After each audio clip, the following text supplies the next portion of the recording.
me now on just how all of this should play out on Capitol Hill. Tennessee Senator, Republican Senator Marsha Blackburn. I mean, Senator Blackburn, we know this is going to be rammed through. So, that whole part of the conversation, I think, is in hindsight. But when the dust settles, a year from now, 2 years from now, I know you're going to have certain conversations with your colleagues about what should have been done, the inflationary aspects of this, rewarding the ham-fisted actions of governors who still don't want to take the proper responsibility. So, tell us how you see the results of all too much stimulus impacting us as we go ahead.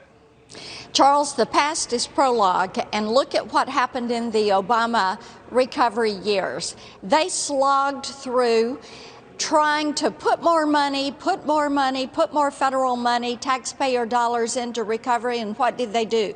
They slowed the recovery, and it was not until President Donald Trump went to the White House that things started to turn around.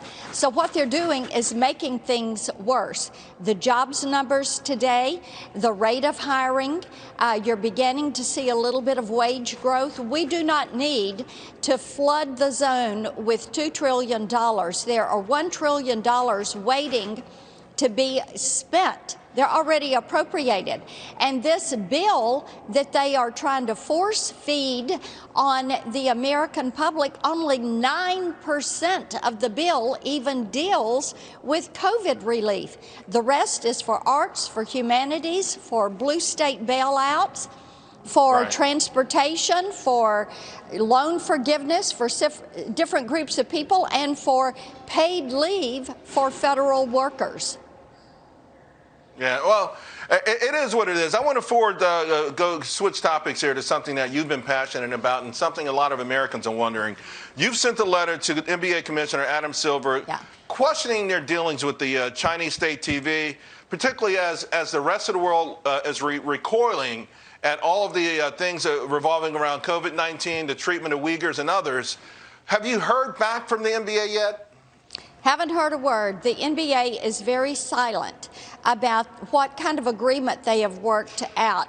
Now, China TV took them off the air because they had criticized the Chinese Communist Party because of the treatment of the Hong Kong freedom fighters, or I should say there were individuals connected to the NBA that had issued that criticism. Now, Adam Silver says they have worked out an agreement with the NBA. So I want to know, is he going to censor his players and coaches and staff if they criticize the Chinese Communist Party? What is he doing to have gained the favor? What is the monetary benefit? We know that they had been making about $3 billion, and then Michael Ma, Jack Ma's son, is involved with this. We want to know the arrangement there, but we have not heard anything from the NBA.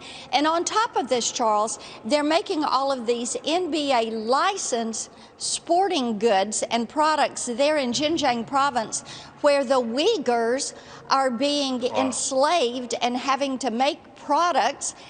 They're in internment camps. They're trying to annihilate this population of Uyghurs who are the Chinese Muslims. Yeah, it's heartbreaking. They're politically active. I mean, they just set up an organization that's lobbying against a lot of Republican policies. So why can't they stand up for the Uyghur minorities in China? Because what's happening to them is an atrocity to all man and womankind. Yes, it's a double every person standard on this planet. It's a double standard, and it's a painful one. Senator Blackburn, always a pleasure. Thank you very much. Good to see you.